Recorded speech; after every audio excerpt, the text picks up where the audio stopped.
Hi hello this is yours Manori. ఉసిరి చెట్టు first time మా లత ఒక ఉసిరి ఏదిచ్చింది. లక్ష్మీదేవి ఈ చెట్టు నాటినప్పుడు నర్సరీ అని చెప్పినాడు మేడం. ఈ ఉసిరి చాలా బాగుంటుంది, వగరు అండ్ స్వీట్ లైట్. కానీ ఫస్ట్ టైం ఉసిరి తిన్నాను, చాలా బాగుంది. అంతకన్నా మీకు మెయిన్ చెప్పాల్సిన విషయం ఏమంటే ఒకసారి ఈ రోజు చూడండి దగ్గరకు వచ్చి. ఇంకా ఇడిగే మొగ్గు ఉంది కానీ ఎంత పెద్దది చూడండి. అక్కడ చూడండి, మనిషి కన్నా హైట్. రోజా చెట్లు మాత్రం ఈసారి మలత బాగా కాపాడింది. అటు సైడ్ ఎల్లో ఉంది, మొగ్గ ఇక్కడ వచ్చింది. చాలా పెద్ద పెద్దది ఉంది. ఇది కూడా కొంచెం స్ట్రైట్గా కట్టపెట్టి కట్టాలి, దారికి అడ్డం లేకుండా. సో రోసెస్ మాత్రం నాకు చాలా చాలా బాగా నచ్చింది.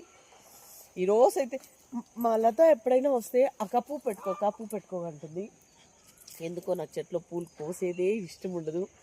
కానీ మన తల్లో కొంతసేపే ఉంటుంది, కానీ చెట్టుకు వదిలితే చాలాసేపు ఉంటుంది. అక్క పూలు పూసేది పెట్టుకునేదానికే ఉంటుంది.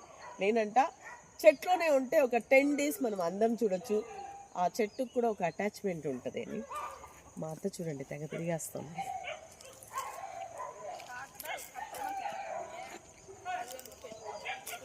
ఎందుకో తెలీదు, నాకు పూల చెట్లు అంటే చాలా ఇష్టం. ఇప్పుడు చూడండి, ఇవి ఎల్లో, అవి red colour flowers, radium flowers అంటారు దాన్ని. ఇది మాత్రం గణేష్ చెట్టు. ఎందుకో చీడ పట్టింది, మళ్ళీ వస్తూ ఉంది. ఈసారి అయితే చెట్లకు మందు కొట్టాలి. సో తోటలోకి ఈవినింగ్ వస్తే భలే హ్యాపీ. దీనికి అంతా కారణం మా లత.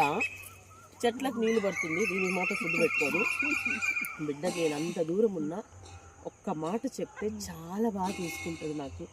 అందుకే క్రెడిట్స్ గోస్ టు లత. నేను ఇది మాత్రం చాలా నిజాయితీగా చెప్తా.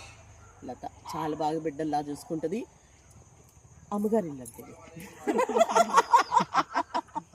చెప్తుందక్క. మా ఇంత కూడా పడుతుంది. మా పుట్టిలో అమ్మగారి లెక్క నేను వచ్చేస్తానక్క. Thank you.